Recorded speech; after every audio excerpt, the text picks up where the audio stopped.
ಶ್ರೀ ಸಚ್ಚಿದಾನಂದ ಸಮರ್ಥ ಸದ್ಗುರು ಸಾಯಿನಾಥ್ ಮಹಾರಾಜ್ ಕಿ ಜೈ. ಓಂ ಶ್ರೀ ಸಾಯಿನಾಥಾಯ ನಮಃ.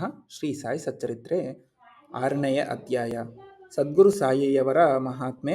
ಮೂಲ ಚಂದನದ ಮೆರವಣಿಗೆ. ಉರುಸ್ ಶ್ರೀರಾಮನವಮಿಯಾಗಿ ಪರಿವರ್ತನೆ. ಮಸೀದಿ ದುರಸ್ತಿ. ನಿಜವಾದ ಗುರುವಿನ ಸಹಾಯದಿಂದ ಸಂಸಾರ ಸಾಗರವನ್ನು ಸುಖವಾಗಿ ದಾಟಬಹುದು. ಸದ್ಗುರು ಎಂಬ ಪದವು ಶ್ರೀ ಸಾಯಿಬಾಬಾರವರನ್ನು ಜ್ಞಾಪಕಕ್ಕೆ ತರುತ್ತದೆ. ನನ್ನ ಮುಂದೆ ನಿಂತುಕೊಂಡು ನನ್ನ ಹಣೆಗೆ ಉದಿಯನ್ನು ಹಚ್ಚಿ ನನ್ನನ್ನು ಆಶೀರ್ವದಿಸುತ್ತಿರುವ ಹಾಗೆ ಭಾಸವಾಗುತ್ತದೆ. ನನ್ನ ಹೃದಯದಲ್ಲಿ ಸಂತೋಷವು ತುಂಬಿ ನೇತ್ರಗಳ ಮೂಲಕ ಹೊರಹೊಮ್ಮುತ್ತಿರುವ ಹಾಗೆ ತೋರುತ್ತದೆ. ಗುರುವಿನ ಹಸ್ತಸ್ಪರ್ಶದಲ್ಲಿ ಮಹಾಶಕ್ತಿ ಅಡಗಿದೆ. ಆಸೆ ಆಕಾಂಕ್ಷೆಗಳನ್ನು ಒಳಗೊಂಡ ಈ ದೇಹವನ್ನು ಯಾವ ಬೆಂಕಿಯಿಂದ ದಹಿಸಲು ಸಾಧ್ಯವಿಲ್ಲವೋ ಅಂತಹ ಈ ಶರೀರವು ಗುರುವಿನ ಹಸ್ತಸ್ಪರ್ಶ ಶಕ್ತಿಯಿಂದ ದಹಿಸಲ್ಪಡಬಲ್ಲದು. ಪೂರ್ವಜನ್ಮದ ಪಾಪಗಳೆಲ್ಲವೂ ನಾಶವಾಗಬಲ್ಲವು. ಯಾವ ನಾಸ್ತಿಕರು ದೇವರ ಹೆಸರನ್ನು ಕೇಳಿದರೆ ರೋಷವನ್ನು ಕಾರುತ್ತಾರೆಯೋ ಅಂಥವರು ಕೂಡ ಶಾಂತರಾಗಿ ಪರಿವರ್ತನೆಯಾಗಬಲ್ಲರು. ಶ್ರೀ ಸಾಯಿಬಾಬಾರವರ ದಿವ್ಯ ದರ್ಶನದಿಂದ ಸಂತೋಷವು ಉಕ್ಕಿ ನಮ್ಮ ಗಂಟಲು ಗದ್ಗದವಾಗುತ್ತದೆ. ನೇತ್ರಗಳಿಂದ ಆನಂದ ಬಾಷ್ಪ ಉಕ್ಕುತ್ತದೆ. ಅದು ನಮ್ಮಲ್ಲಿ ನಾನೇ ಅವನು ಬ್ರಹ್ಮ ಎಂಬ ಜ್ಞಾನವನ್ನುಂಟು ಮಾಡುತ್ತದೆ.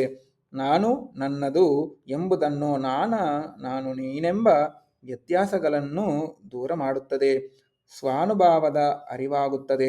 ನಾನು ಮಹಾಕಾವ್ಯಗಳನ್ನು ಓದಲು ಪ್ರಾರಂಭಿಸಿದರೆ ಪ್ರತಿಯೊಂದು ಘಟ್ಟದಲ್ಲಿಯೂ ಸದ್ಗುರುವಿನ ನೆನಪಾಗುತ್ತದೆ. ಶ್ರೀ ಸಾಯಿಬಾಬಾರವರೇ ರಾಮಕೃಷ್ಣರ ಅವತಾರವನ್ನು ತಾಳಿ ತಮ್ಮ ಕಥೆಗಳನ್ನು ಕೇಳುವ ಹಾಗೆ ಮಾಡುತ್ತಾರೆ. ಉದಾಹರಣೆ, ಭಾಗವತವನ್ನು ಶ್ರವಣ ಮಾಡಲು ಕುಳಿತಾಗ ಸಾಯಿಬಾಬಾರವರು ಶ್ರೀಕೃಷ್ಣನಾಗಿ ಭಾಗವತವನ್ನು ಹೇಳುವ ಹಾಗೆ ಭಾಸವಾಗುತ್ತದೆ. ನಾನು ಮಾತನಾಡಲು ಕುಳಿತರೆ ಕೂಡಲೇ ಶ್ರೀ ಸಾಯಿಯ ನೆನಪಾಗಿ ಕೆಲವು ಸೂಕ್ತ ಉದಾಹರಣೆಗಳನ್ನು ಕೊಡಲು ಅವರ ಕಥೆಗಳು ಸ್ಮೃತಿಪಥಕ್ಕೆ ಬರುತ್ತವೆ. ನಾನೇನಾದರೂ ಸ್ವತಃ ಬರೆಯಲು ಕುಳಿತರೆ ಕೆಲವು ಪದಗಳು ಮನಸ್ಸಿಗೆ ಬರುವುದೇ ಇಲ್ಲ. ಆದರೆ ಅವರೇ ನನ್ನನ್ನು ಬರೆಯುವ ಹಾಗೆ ಪ್ರೇರೇಪಿಸಿದಾಗ ನನ್ನ ಬರವಣಿಗೆಗೆ ಅಂತ್ಯವೇ ಇರುವುದಿಲ್ಲ. ಭಕ್ತನಲ್ಲಿ ಅಹಂಭಾವ ಮೇಲಕ್ಕೆದ್ದಾಗ ಅವರು ತಮ್ಮ ಸ್ವಹಸ್ತದಿಂದ ಅದನ್ನು ನಾಶ ಮಾಡಿ ತಮ್ಮ ಶಕ್ತಿಯನ್ನವನಿಗೆ ನೀಡಿ ಅವನ ಗುರಿ ಸಾಧನೆಯಾಗುವಂತೆ ಅವನನ್ನು ತೃಪ್ತಿಗೊಳಿಸಿ ಆಶೀರ್ವದಿಸಿದ್ದಾರೆ. ಯಾರಾದರೂ ಆಗಲಿ ಸಾಯಿಯ ಮುಂದೆ ಧ್ಯಾನ ಮಾಡುತ್ತಾ ತನ್ನ ತನು ಮನ ಧನಗಳನ್ನರ್ಪಿಸಿದಲ್ಲಿ ಅವರ ಜೀವನದ ಮುಖ್ಯ ಗುರಿಗಳಾದ ಧರ್ಮ, ಅರ್ಥ, ಕಾಮ ಮತ್ತು ಮೋಕ್ಷ ಎಲ್ಲವನ್ನೂ ಪಡೆಯುತ್ತಾರೆ. ಕರ್ಮ, ಜ್ಞಾನ, ಯೋಗ ಮತ್ತು ಭಕ್ತಿ ಎಂಬ 4 ದಾರಿಗಳು ನಮ್ಮನ್ನು ದೇವರಿರುವಲ್ಲಿಗೆ ಕೊಂಡೊಯ್ಯುತ್ತವೆ. ಭಕ್ತಿ ಎಂಬ ದಾರಿಯಲ್ಲಿ ಹಳ್ಳ ಕೊಳ್ಳಗಳು ಮತ್ತು ಮುಳ್ಳುಗಳಿರುವುದರಿಂದ ಪ್ರಯಾಣ ಮಾಡುವುದು ಬಹಳ ಕಷ್ಟ. ಆದರೆ ನೀವು ಸದ್ಗುರುವನ್ನು ನಂಬಿದ್ದಾದರೆ ನಿಮ್ಮ ದಾರಿ ಸುಗಮವಾಗುತ್ತದೆ ಮತ್ತು ನೀವು ನಿಯಮಿತವಾದ ಸ್ಥಳವನ್ನು ಸೇರುತ್ತೀರಿ. ಹೀಗೆಂದು ಬಾಬಾರವರು ಹೇಳಿರುತ್ತಾರೆ. ಬ್ರಹ್ಮ, ದೈವ, ಶಕ್ತಿ, ಪ್ರಪಂಚ ಸೃಷ್ಟಿ ಎಲ್ಲವೂ ಒಂದೇ ಎಂದು ಹೇಳಿದ ನಂತರ ಗ್ರಂಥಕರ್ತರು ಬಾಬಾರವರು ನನ್ನ ಭಕ್ತರ ಯೋಗಕ್ಷೇಮವೇ ನನ್ನ ಗುರಿ ಎಂದು ಹೇಳಿದ ಕೆಲವು ಉಕ್ತಿಗಳನ್ನು ಉಲ್ಲೇಖಿಸಿರುತ್ತಾರೆ. ನನ್ನ ಭಕ್ತರ ಮನೆಗಳಲ್ಲಿ ಊಟಕ್ಕಾಗಲಿ ಒಡಲಿಕ್ಕಾಗಲಿ ಕೊರತೆ ಇರುವುದಿಲ್ಲ. ಯಾರು ನನ್ನನ್ನು ನಿಶ್ಚಲ ಚಿತ್ತದಿಂದ ಪೂಜಿಸುತ್ತಾರೆಯೋ ಅಂದವರ ಯೋಗಕ್ಷೇಮವನ್ನು ನೋಡಿಕೊಳ್ಳುವುದೇ ನನ್ನ ವಿಶೇಷ ಗುಣ.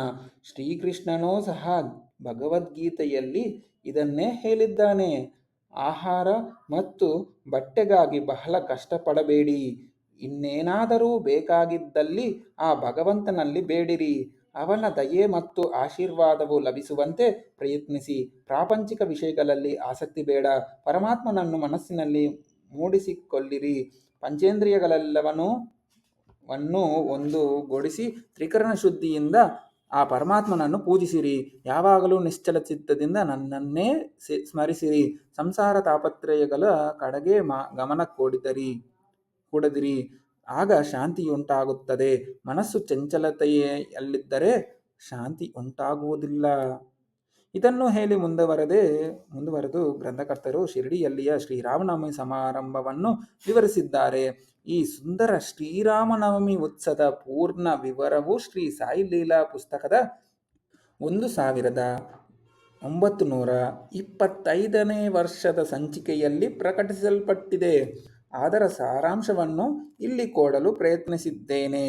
ಮೂಲ: ಕೋಪರ್ಗಾಂವದ ಸರ್ಕಲ್ ಇನ್ಸ್ಪೆಕ್ಟರ್ ಗೋಪಾಲರಾವ್ ಗೊಂಡ ಅವರು ಶ್ರೀ ಸಾಯಿಬಾಬಾರವರ ಭಕ್ತರಾಗಿದ್ದರು. ಅವರಿಗೆ 3 ಪತ್ನಿಯರಿದ್ದರು. ಆದರೂ ಸಂತತಿಯಾಗಿರಲಿಲ್ಲ. ಸಾಯಿಬಾಬಾರವರ ಆಶೀರ್ವಾದದ ಫಲದಿಂದ ಅವರಿಗೆ ಪುತ್ರ ಜನನವಾಯಿತು. ಆ ಸಂತೋಷ ಸಮಾರಂಭದಲ್ಲಿ 1892ರಲ್ಲಿ ಶಿರಡಿಯಲ್ಲಿ ಒಂದು ಜಾತ್ರೆ ಅಥವಾ ಉರುಸ್ ನಡೆಸಬೇಕೆಂದು ತೀರ್ಮಾನ ಮಾಡಿ ಸಾಯಿಬಾಬಾರವರ ಭಕ್ತ ಮಂಡಳಿಯದ ಮುಂದೆ ವಿಷಯವನ್ನಿಟ್ಟರು. ಮಂಡಳಿಯು ಸಮ್ಮತಿಸಿ ಸಾಯಿಬಾಬಾರವರ ಅಪ್ಪಣೆ ಮತ್ತು ಆಶೀರ್ವಾದವನ್ನು ಪಡೆಯಿತು. ನಂತರ ಜಿಲ್ಲಾಧಿಕಾರಿಗಳಿಗೆ ಅರ್ಜಿ ಸಲ್ಲಿಸಿದರು. ಆ ಗ್ರಾಮದ ಪಟೇಲನು ಅದಕ್ಕೋಸ್ಪದೆ ವಿರುದ್ಧವಾಗಿ ಬರೆದಿದ್ದರಿಂದ ಜಿಲ್ಲಾಧಿಕಾರಿಯು ಒಪ್ಪಿಗೆ ನೀಡಲಿಲ್ಲ. ಬಾಬಾರವರ ಆಶೀರ್ವಾದದ ಫಲದಿಂದ ಮತ್ತೊಮ್ಮೆ ಪ್ರಯತ್ನಿಸಿ ಜಯಶೀಲರಾದರು. ಉರುಸ್ ಶ್ರೀರಾಮನವಮಿ ದಿನ ನಡೆಯಬೇಕೆಂದು ಬಾಬಾರವರ ಸಲಹಾ ಮೇರೆಗೆ ನಿರ್ಧಾರವಾಯಿತು. ಈ 2 ಉತ್ಸವಗಳು ಒಂದೇ ದಿನ ನಡೆಯಬೇಕೆಂಬ ಬಾಬಾರವರ ಸಲಹೆಯನ್ನು ಸೂಕ್ಷ್ಮವಾಗಿ ಪರೀಕ್ಷಿಸಿದರೆ ಹಿಂದೂ ಮತ್ತು ಮಹಮ್ಮದೀಯರ ಐಕಮತ್ಯಕ್ಕೋಸ್ಕರವೇ ಈ ರೀತಿ ಬಾಬಾ ಹೇಳಿದಂತೆ ಕಂಡುಬರುವುದು. ಭವಿಷ್ಯದಲ್ಲಿ ಬಾಬಾ ಅವರು ಈ ಧ್ಯೇಯವನ್ನು ಸಾಧಿಸಿದರು. ಅನುಮತಿ ದೊರೆಯಿತು. ಆದರೆ ಕಷ್ಟಗಳು ಉದ್ಭವಿಸಿದವು. ಶಿರಡಿಯಲ್ಲಿ ನೀರಿನ ಅಭಾವವಿತ್ತು. ಅಲ್ಲಿ 2 ಬಾವಿಗಳು ಮಾತ್ರ ಇದ್ದವು. ಒಂದರ ನೀರನ್ನು ಉಪಯೋಗಿಸುವ ಹಾಗಿರಲಿಲ್ಲ. ಇನ್ನೊಂದರ ನೀರು ಸಹ ಅಷ್ಟು ಶುದ್ಧವಾಗಿರಲಿಲ್ಲ. ಬಾಬಾರವರು ಕೆಲವು ಪುಷ್ಪಗಳನ್ನು ಅದರೊಳಗೆ ಹಾಕಿದ್ದುದರಿಂದ ಅದರ ಉದಕವು ಶುದ್ಧವಾಯಿತು. ಆದರೂ ನೀರು ಸಾಕಾಗಲಿಲ್ಲ. ಆದುದರಿಂದ ತಾತ್ಯಾ ಪಾಟೀಲರು ಬೇರೆ ಕಡೆಯಿಂದ ನೀರನ್ನು ತರುವ ವ್ಯವಸ್ಥೆ ಮಾಡಿದರು. ತಾತ್ಕಾಲಿಕ ಅಂಗಡಿಗಳನ್ನು ನಿರ್ಮಿಸಿದರು. ಗೋಪಾಲರಾವ್ ಗೊಂಡ ಅವರ ಸ್ನೇಹಿತರೂ ಸಹ ಸಂತತಿ ಇಲ್ಲದೆ ಕೊರಗುತ್ತಿದ್ದರು. ಅವರೂ ಸಹ ಬಾಬಾರವರಿಂದ ಆಶೀರ್ವದಿಸಲ್ಪಟ್ಟರು. ಆದುದರಿಂದ ಗೋಪಾಲರಾವ್ ಅವರು ಜಾತ್ರೆಯ ಮೆರವಣಿಗೆಗೆ ಒಂದು ಧ್ವಜವನ್ನು ತಯಾರು ಮಾಡಿಕೊಡುವಂತೆ ಪ್ರಾರ್ಥಿಸಿದರು. ಇನ್ನೊಂದು ಧ್ವಜ ಕೊಡಲು ನಾನಾ ಸಾಹೇಬ್ ಚಾಂದೋರ್ಕರ್ ಅವರಿಗೆ ಹೇಳಿದರು. ಈ 2 ಧ್ವಜಗಳನ್ನು ಮೆರವಣಿಗೆ ಮುಗಿದ ನಂತರ ಮಸೀದಿಯ 2 ಮೂಲೆಗಳಲ್ಲಿ ನೆಟ್ಟರು. ಇದು ಈಗಲೂ ನಡೆಯುತ್ತಿದೆ. ಚಂದನದ ಮೆರವಣಿಗೆ.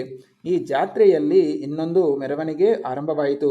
ಚಂದನದ ಮೆರವಣಿಗೆ ನಡೆಸಬೇಕೆಂಬುದನ್ನು ಶ್ರೀ ಅಮೀರ್ ಸರಕಾರ ದಲಾಲ್ ಎಂಬುವರು ಹೇಳಿದರು. ಮುಸ್ಲಿಂ ಸಾಧುಗಳ ಗೌರವಕ್ಕಾಗಿ ಈ ತರದ ಮೆರವಣಿಗೆ ಮಾಡುವುದು ಅವರ ಸಂಪ್ರದಾಯ. ಗಂಧದ ಪುಡಿಯನ್ನು ತಟ್ಟೆಯಲ್ಲಿರುವ ಅಗ್ನಿಗೆ ಹಾಕಿ ಆ ಧೂಪವನ್ನು ವಾದ್ಯ ಮೊದಲಾದವುಗಳ ಸಹಿತ ಮೆರವಣಿಗೆ ಮಾಡಿ ನಂತರ ಮಸೀದಿಗೆ ತಂದರು. ಈ ಕೆಲಸವು ಮೊದಲ 3 ವರ್ಷಗಳವರೆಗೆ ಶ್ರೀ ಅಮೀರ್ ಸರ್ಕಾರ ಅವರಿಂದ ಸಾಂಗವಾಗಿ ನೆರವೇರಿಸಲ್ಪಟ್ಟಿತು. ನಂತರ ಅವರ ಪತ್ನಿಯು ಅದನ್ನು ಮುಂದುವರಿಸಿದರು.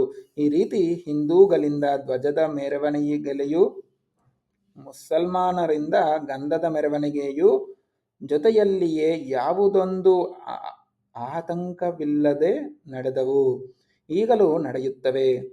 ಶ್ರೀ ಬಾಬಾರವರ ಭಕ್ತರಿಗೆ ಅದೊಂದು ಮಹಾದಿನ.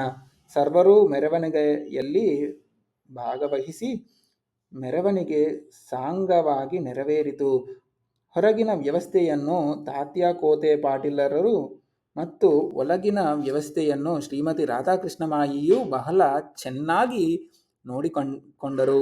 ಈ ವ್ಯವಸ್ಥೆಗಳನ್ನು ಮಾಡುವಾಗ ರಾಧಾಕೃಷ್ಣಮಾಯಿ ಎಂದು ಮನೆ ಜನಕೋಟಿಯಿಂದ ತುಂಬಿರುತ್ತಿತ್ತು. ಅವಳ ಇನ್ನೊಂದು ಉತ್ತಮ ಕೆಲಸವೆಂದರೆ ಮಸೀದಿಯನ್ನು ಚೆನ್ನಾಗಿ ತೊಳೆದು ಶುಚಿಯಾಗಿಡುತ್ತಿದ್ದು. ಬಡವರಿಗೆ ಅನ್ನದಾನ ಮಾಡುವುದೆಂದರೆ ಬಾಬಾ ಅವರಿಗೆ ಪಂಚಪ್ರಾಣ. ಬಡವರಿಗೆ ಅನ್ನದಾನ ಮಾಡುವುದೆಂದರೆ ಬಾಬಾ ಅವರಿಗೆ ಪಂಚಪ್ರಾಣ. ಈ ಅಡಿಗೆ ಕೆಲಸವನ್ನು ಸಹ ಶ್ರೀಮತಿ ರಾಧಾಕೃಷ್ಣ ಮಾಯಿಯೇ ನೋಡಿಕೊಳ್ಳುತ್ತಿದ್ದಳು. ಇದರಲ್ಲಿ ಅನೇಕ ಧನಿಕರಾದ ಭಕ್ತರು ಸಹ ಭಾಗವಹಿಸುತ್ತಿದ್ದರು. ಉರುಸ್ ಶ್ರೀರಾಮನವಮಿಯಾಗಿ ಪರಿವರ್ತನೆ. ಈ ರೀತಿಯಾದ ಸಂಭ್ರಮವು ಸುಮಾರು 1912ರಲ್ಲಿ ತನಕ ನಡೆಯಿತು. ನಂತರ ಸ್ವಲ್ಪ ಬದಲಾವಣೆ ಹೊಂದಿತು. ಆ ವರ್ಷ ಶ್ರೀ ಕೃಷ್ಣರಾವ್ ಜಗದೀಶ್ವರ ಭೀಷ್ಮ ಎಂಬ ಭಕ್ತರು ದಾದಾ ಸಾಹೇಬ್ ಕಾಪಾಡೆ ಯವರೊಡನೆ ಜಾತ್ರೆಯಲ್ಲಿ ಭಾಗವಹಿಸಲು ಹಿಂದಿನ ದಿನವೇ ಬಂದು ದೀಕ್ಷಾವಾಡದಲ್ಲಿ ತಂಗಿದ್ದರು. ಜಗದೀಶ್ವರ ಭೀಷ್ಮರವರು ಸಾಯಿ ಸಗನೋಪಾಸನ ಎಂಬ ಕೃತಿಯ ಗ್ರಂಥಕರ್ತರು.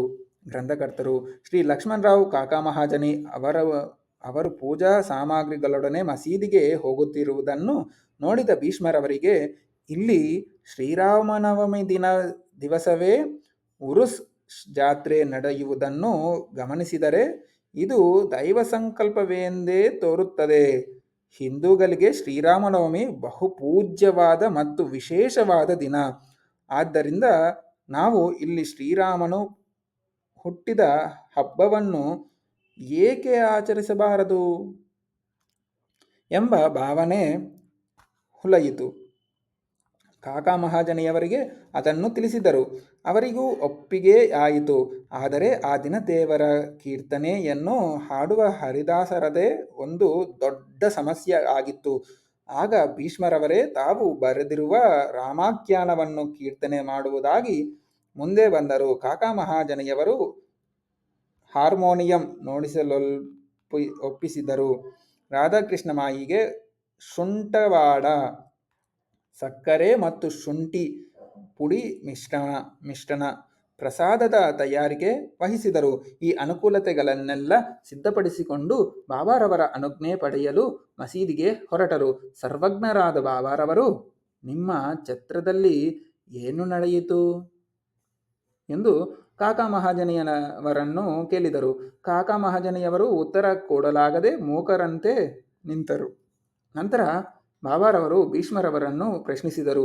ಭೀಷ್ಮರವರು ಎಲ್ಲ ವಿಚಾರವನ್ನು ವಿಶದವಾಗಿ ವಿವರಿಸಿದರು. ಅದನ್ನು ಕೇಳಿ ಬಾಬಾರವರು ಒಪ್ಪಿಗೆ ಕೊಟ್ಟರು. ಆಗ ಸರ್ವರೂ ಆನಂದಭರಿತರಾಗಿ ಶ್ರೀರಾಮನವಮಿ ಹಬ್ಬಕ್ಕೆ ಬೇಕಾದ ವಸ್ತುಗಳನ್ನು ಅಣಿಮಾಡತೊಡಗಿದರು. ಮಸೀದಿಯನ್ನೆಲ್ಲ ಶೃಂಗರಿಸಿದರು. ರಾಧಾಕೃಷ್ಣ ಮಾಯಿಯ ತೊಟ್ಟಿಲನ್ನು ಶೃಂಗರಿಸಿ ಬಾಬಾರವರ ಪೀಠದ ಮುಂದೆ ಇಟ್ಟಲ್ಲು. ಜಯಂತಿಯ ಕಾರ್ಯಕಲಾಪಗಳು ಆರಂಭವಾದವು. ಭೀಷ್ಮರವರು ಕೀರ್ತನೆ ಮಾಡಲು ಎದ್ದು ನಿಂತರು. ಆಗ ಬಾಬಾರವರು ಮಹಾಜನಿಯವರಿಗೆ ಕರೆ ಕಳುಹಿಸಿದರು. ಆಗ ಮಹಾಜನಿಯವರು ಬಾಬಾ ಈ ಉತ್ಸವ ಮಾಡಲು ಒಪ್ಪುವರೋ ಅಥವಾ ಇಲ್ಲವೋ ಎಂಬ ಸಂದೇಹದಿಂದ ಅವರ ಬಳಿ ಬಂದು ನಿಂತರು. ಆಗ ಬಾಬಾರವರು, ಇದೇನು ಸಂಭ್ರಮ, ಇಲ್ಲೇಕೆ ತೊಟ್ಟಿಲನ್ನು ಕಟ್ಟುವಿರಿ ಎಂದು ಕೇಳಲು ಭೀಷ್ಮರವರು, ಇಂದು ಶ್ರೀರಾಮನವಮಿ, ಭಗವಾನ್ ಶ್ರೀರಾಮನ ಜನ್ಮದಿನ. ಆದುದರಿಂದಲೇ ಈ ತೊಟ್ಟಿಲು, ಈ ಸಮಾರಂಭ ಎಲ್ಲವೂ ಎಂದು ಉತ್ತರಿಸಿದರು. ಇದನ್ನು ಕೇಳಿದ ಬಾಬಾರವರು ಮಹಾಜನಿಯವರಿಗೆ ಒಂದು ಹಾರವನ್ನು ಹಾಕಿ ಭೀಷ್ಮರವರಿಗೆ ಹಾಕಲು ಮತ್ತೊಂದು ಹಾರ ತರಲು ಕಳುಹಿಸಿದರು. ನಂತರ ಕೀರ್ತನೆ ಆರಂಭವಾಯಿತು. ಕೀರ್ತನೆ ಮುಗಿದ ನಂತರ ಜಯರಾಮ ಜಯರಾಮ ಎಂಬ ನಾಮಘೋಷವು ನಭೋಮಂಡಲವನ್ನು ಮುಟ್ಟಿತು. ಗುಲಾಲ್ ಎರಚಿದರು. ಗುಲಾಲ್ ಪುಡಿ ಬಾಬಾ ಅವರ ಕಣ್ಣುಗಳಲ್ಲಿ ಬಿದ್ದುದರಿಂದ ಅವರು ಕೋಪೋದ್ರೇಕದಿಂದ ಗರ್ಜಿಸಿದರು. ಎಲ್ಲರೂ ಭಯಭೀತರಾಗಿ ಓಡಲು ಆರಂಭಿಸಿದರು. ಅವರ ಭಕ್ತರಾದ ಕೆಲವರು ಬಾಬಾರವರ ಪ್ರಕೋಪವು ಅವರ ಆಶೀರ್ವಾದರೂಪವಾದದ್ದೆಂದು ಮನಗಂಡಿದ್ದರು. ಶ್ರೀರಾಮನು ಜನಿಸಿದಾಗ ರಾವಣನು ಮತ್ತು ಅವನ ಪರಿವಾರವು ನಾಶವಾಗುವ ಸಂದರ್ಭ ಒದಗಿದ್ದುದರಿಂದ ಬಾಬಾರವರು ಕೋಪಗೊಂಡದ್ದು ಸರಿಯಾದದ್ದು ಎಂದು ತೋರುತ್ತದೆ. ಮತ್ತು ಯಾವುದಾದರೊಂದು ಹೊಸ ಕಾರ್ಯಕ್ಕೆ ತೊಡಗಿದಾಗ ಬಾಬಾ ಸಾಮಾನ್ಯವಾಗಿ ಈ ರೀತಿ ಮಾಡುವುದು ಸಹಜವಾಗಿತ್ತು.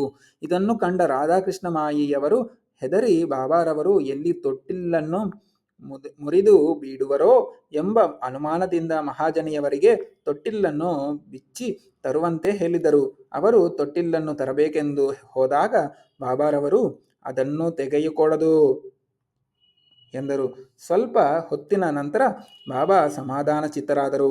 ನಂತರ ಪೂಜೆಯು ಕೊನೆಯ ಅಂಗವಾಗಿ ಆರತಿಯಾಗಿ ಪ್ರಸಾದ ವಿನಿಯೋಗವಾಯಿತು.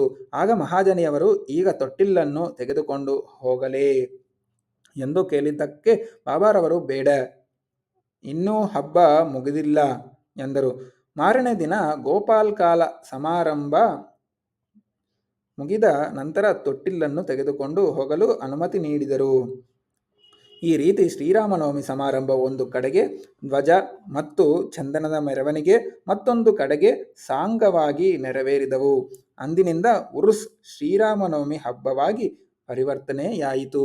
1913ರಿಂದ ಶ್ರೀರಾಮನವಮಿ ಸಮಾರಂಭ ವಿಶೇಷವಾಗಿ ನಡೆಯಲು ಆರಂಭವಾಯಿತು. ರಾಧಾಕೃಷ್ಣ ಮಾಯಿಯವರು ನಾಮ ಸಪ್ತಾಹ ಆರಂಭಿಸಿದರು. ಪ್ರತಿಯೊಬ್ಬರೂ ಸಮಾರಂಭದಲ್ಲಿ ಭಾಗವಹಿಸುತ್ತಿದ್ದರು. ಶ್ರೀರಾಮನವಮಿ ದೇಶದ ಎಲ್ಲ ಕಡೆಗೂ ಆಚರಿಸಲ್ಪಡುತ್ತಿದ್ದರಿಂದ ಹರಿದಾಸರದೇ ಒಂದು ಸಮಸ್ಯೆಯಾಗಿತ್ತು. ಆದರೆ ಈ ಉತ್ಸವಕ್ಕೆ 5-6 ದಿನಗಳ ಮುಂಚೆ ಶ್ರೀ ಮಹಾಜನಿ ಅವರು ಆಧುನಿಕ ತುಕಾರಾಮ್ ಮರಣಿಸಿದ ಬಾಲಾಬುವಾ ಸಾತಾರಕರ್ ಅವರನ್ನು ಅಕಸ್ಮಾತ್ತಾಗಿ ಸಂಧಿಸಿ ಅವರಿಂದ ಹರಿಕಥೆ ನಡೆಸಲು ಏರ್ಪಾಡಾಗಿತ್ತು. 1914ರಲ್ಲಿ ಬಾಲಾಬುವಾರವರು ತಮ್ಮ ಸ್ವಂತ ಊರಿನಲ್ಲಿ ಪ್ಲೇಗಿನ ಜಾಡ್ಯವಿದ್ದುದರಿಂದ ಅಲ್ಲಿ ಹರಿಕಥೆ ಮಾಡಲಾಗದೆ ಶಿರಡಿಗೆ ಬಂದು ಬಾಬಾರವರ ಅನುಜ್ಞೆ ಪಡೆದು ಹರಿಕಥೆ ಮಾಡಿದರು. ನಂತರ ಬಾಬಾರವರು ಈ ಹರಿಕಥೆಯ ಕೆಲಸವನ್ನು ಶಾಶ್ವತವಾಗಿ ದಾಸಗನೂರವರಿಗೆ ವಹಿಸಿದರು. ಹೀಗೆ 1912ರಿಂದ ಶ್ರೀರಾಮನವಮಿ ಸಮಾರಂಭವು ಪ್ರತಿ ವರ್ಷ ಅಭಿವೃದ್ಧಿ ಹೊಂದಿ ಚೈತ್ರ ಮಾಸದಲ್ಲಿ 8 ದಿಂದ 12ವರೆಗೆ ಶಿರಡಿಯು ಜೇನುಗೂಡಿನಂತೆ ಕಾಣುತ್ತಿತ್ತು. ಅಂಗಡಿಗಳು ಹೆಚ್ಚಿದವು. ಅನೇಕ ಜಟ್ಟಿಗಳು ಕುಸ್ತಿ ಪಂದ್ಯದಲ್ಲಿ ಭಾಗವಹಿಸುತ್ತಿದ್ದರು. ಬಡಬಗ್ಗರಿಗೆ ಅನ್ನದಾನವು ಆರಂಭವಾಯಿತು. ರಾಧಾಕೃಷ್ಣ ಮಾಯಿ ಮತ್ತು ಇತರರ ಪರಿಶ್ರಮದಿಂದ ಶಿರಡಿಯು ಸಂಸ್ಥಾನವಾಗಿ ಮಾರ್ಪಾಡಾಯಿತು. ಸಾಮಾನು ಸರಂಜಾಮುಗಳು ಹೆಚ್ಚಿದವು. ಅಶ್ವದಳ, ಪಲ್ಲಕ್ಕಿ, ರಥ, ಬೆಳ್ಳಿಯ ಅನೇಕ ಸಾಮಾನುಗಳು, ಪಾತ್ರೆಗಳು ಇತ್ಯಾದಿಯಾಗಿ ಎಲ್ಲವನ್ನೂ ಭಕ್ತಾದಿಗಳು ಸಮರ್ಪಿಸಿದರು. ಮೆರವಣಿಗೆಗೆ ಆನೆಗಳನ್ನು ಸಹ ಸಮರ್ಪಿಸಿದರು. ಆದರೆ ಬಾಬಾರವರು ಇವುಗಳ ಕಡೆಗೆ ಗಮನ ಕೊಡದೆ ಮೊದಲಿನಂತೆಯೇ ಇದ್ದರು. ಹಿಂದೂ ಮಹಮ್ಮದೀಯರ ಬಹಳ ಚೆನ್ನಾಗಿ ಕಲಿತು ಉತ್ಸವವನ್ನು ಸಾಂಗವಾಗಿ ನೆರವೇರಿಸುತ್ತಿದ್ದರು. ಮೊದಮೊದಲು 5,000ದಿಂದ 7,000ವರೆಗೂ ಜನರು ಸೇರುತ್ತಿದ್ದರು. ಬರುತ್ತಾ ಜನಸಂದಣಿ 75,000ಕ್ಕೆ ಏರಿತು. ಆದರೂ ಯಾವ ತರದ ಅಂಟುರೋಗದ ಸುಳಿವಾಗಲಿ ಅಥವಾ ಗಲಭೆಗಳಾಗಲಿ ಆಗುತ್ತಲೂ ಇಲ್ಲ. ಮಸೀದಿಯ ದುರಸ್ತಿ. ಗೋಪಾಲರಾವ್ ಗೊಂಡ ಅವರಿಗೆ ಮತ್ತೊಂದು ಮುಖ್ಯ ವಿಚಾರ ಹೊಳೆಯಿತು. ಉರುಸ್ ಹಾಗೆ ಆರಂಭಿಸಿದರೋ ಅದೇ ರೀತಿ ಮಸೀದಿಯ ದುರಸ್ತಿ ಕಾರ್ಯವನ್ನು ಕೈಗೊಳ್ಳಬೇಕೆಂದು ಅವರು ಮನಸ್ಸು ಮಾಡಿದರು. ಅದಕ್ಕೆ ಬೇಕಾದ ಸಿದ್ಧತೆಗಳನ್ನು ಮಾಡಿಕೊಂಡರು. ಬಾಬಾರವರು ಮೊದಲು ಅನುಮತಿ ನೀಡಲಿಲ್ಲ. ನಂತರ ಮಹಲ್ಸಾಪತಿಯವರ ಒತ್ತಾಯದಿಂದ ಬಾಬಾ ಒಪ್ಪಿದರು. ಈ ಕೆಲಸವು ನಾನಾ ಸಾಹೇಬ್ ಚಾಂದೋರ್ಕರ ಮತ್ತು ಕಾಕಾ ಸಾಹೇಬ್ ದೀಕ್ಷಿತ್ ಅವರಿಗೆ ಮೀಸಲಾಯಿತು. ಮಸೀದಿಯನ್ನು ಒಂದು ರಾತ್ರಿಯಲ್ಲಿ ಸರಿಪಡಿಸಿದರು. 1911ರಲ್ಲಿ ಸಭಾಮಂಟಪ ತಯಾರಾಯಿತು. ಮಸೀದಿಯ ಮುಂದಿನ ಬಯಲು ಬಹಳ ಚಿಕ್ಕದಾಗಿಯೂ ಅನಾನುಕೂಲವಾಗಿಯೂ ಇತ್ತು. ಕಾಕಾ ಸಾಹೇಬರು ಅದನ್ನು ವಿಸ್ತರಿಸಿ ಒಂದು ಛಾವಣಿ ಹಾಕಬೇಕೆಂದು ನಿರ್ಧರಿಸಿದರು. ಬಹಳ ಕಷ್ಟದಿಂದ ಕಬ್ಬಿಣದ ಕಂಬ ಇತ್ಯಾದಿಗಳನ್ನು ತಂದು ಕಾರ್ಯ ಆರಂಭಿಸಿದರು. ಆದರೆ ಬಾಬಾರವರು ಮಾರನೆಯ ದಿನ ಬಂದು ನೋಡಿ ಎಲ್ಲವನ್ನೂ ಕಿತ್ತಿ ಬಿಸಾಗಿದರು. ಒಮ್ಮೆ ಬಾಬಾರವರು ಬಹಳ ಕೋಪಗೊಂಡು ಒಂದು ಕೈಯಿಂದ ಕಂಬವನ್ನು ಕೀಳುತ್ತಾ ಮತ್ತೊಂದು ಕೈಯಿಂದ ತಾತ್ಯಾ ಪಾಟೀಲರ ಕುತ್ತಿಗೆಯನ್ನು ಹಿಡಿದು ಹಿಚುಕಲು ಆರಂಭಿಸಿದರು. ತಾತ್ಯಾ ಪಾಟೀಲರ ರುಮಾಲನ್ನು ತೆಗೆದು ಅದಕ್ಕೆ ಬೆಂಕಿ ಹಚ್ಚಿ ಹೋಗೆದರು. ಈ ದೃಶ್ಯವನ್ನು ನೋಡಿ ಎಲ್ಲರಿಗೂ ಭಯವಾಯಿತು. ಆ ಬಾಬಾರವರು ತಕ್ಷಣವೇ ತಮ್ಮ ಕಿಸೆಯಿಂದ 1 ರೂಪಾಯಿಯನ್ನು ತೆಗೆದು ಬಿಸಾಗಿದರು. ತಾತ್ಯಾರವರಿಗೂ ಭೀತಿಯುಂಟಾಯಿತು. ಅವರಿಗೆ ಏನಾಗುವುದೋ ಎಂಬ ಶಂಕೆ ಜನರಲ್ಲಿ ಮೂಡಿತು. ಆದರೆ ಮುಂದೆ ಹೋಗಿ ಕೇಳಲು ಯಾರಿಗೂ ಧೈರ್ಯವಿರಲಿಲ್ಲ. ಭಾಗೋಜಿ ಸಿಂಧೆ ಅವರು ಸ್ವಲ್ಪ ಧೈರ್ಯ ಮಾಡಿ ಮುಂದೆ ಬರಲು ಬಾಬಾ ಅವರನ್ನೂ ತಳ್ಳಿದರು. ಶ್ಯಾಮ ಅವರಿಗೂ ಇದೇ ಗತಿಯಾಯಿತು. ಈ ರೀತಿ ಯಾರು ಮುಂದೆ ಬಂದರೋ ಅವರೆಲ್ಲರಿಗೂ ಇದೇ ಗತಿಯಾಯಿತು. ನಂತರ ಸ್ವಲ್ಪ ಹೊತ್ತಿನ ಮೇಲೆ ಬಾಬಾ ಶಾಂತರಾದರು. ಒಬ್ಬ ಅಂಗಡಿಯವನಿಂದ ಜರತಾರಿ ಫೇಟ ತರಿಸಿ ಅದನ್ನು ತಾವೇ ಸ್ವತಃ ತಾತ್ಯಾ ಪಾಟೀಲರ ತಲೆಗೆ ಸುತ್ತಿದ್ದರು. ಇದನ್ನು ನೋಡಿ ಎಲ್ಲರೂ ಅಚ್ಚರಿಗೊಂಡರು. ಬಾಬಾರವರ ಈ ನಡತೆಗೆ ಕಾರಣ ಗೊತ್ತಾಗಲಿಲ್ಲ. ಕೆಲವು ಸಲ ಬಾಬಾರವರು ಶಾಂತಿಯಿಂದ ಎಲ್ಲರೊಡನೆಯೂ ಮಾತುಕತೆಗಳನ್ನು ನಡೆಸುತ್ತಿದ್ದರು. ಕೆಲವು ವೇಳೆ ಕೋಪಗೊಂಡು ಉದ್ರಿಕ್ತರಾಗುತ್ತಿದ್ದರು. ಮುಂದಿನ ಅಧ್ಯಾಯದಲ್ಲಿ ಶ್ರೀ ಸಾಯಿಬಾಬಾರವರು ಮಹಮ್ಮದೀಯರೋ ಅಥವಾ ಹಿಂದುವೋ ಎಂಬ ಪ್ರಶ್ನೆಯನ್ನು ಕೂಲಂಕಷವಾಗಿ ವಿವರಿಸುತ್ತೇನೆ. ಅವರ ಯೋಗಾಧ್ಯಯನ ಮತ್ತು ಯೋಗಶಕ್ತಿಯ ವಿವರವನ್ನೂ ಸಹ ಕೊಡುತ್ತೇನೆ. ಶ್ರೀ ಸಾಯಿ ಪ್ರಣಾಮ. ಶ್ರೀ ಸಚ್ಚಿದಾನಂದ ಸದ್ಗುರು ಸಾಯಿನಾಥ್ ಮಹಾರಾಜ್ ಕಿ ಜೈ. ಹರಿ ಓಂ. ಗುರುದೇವ ದತ್ತ ಕಿ ಜೈ.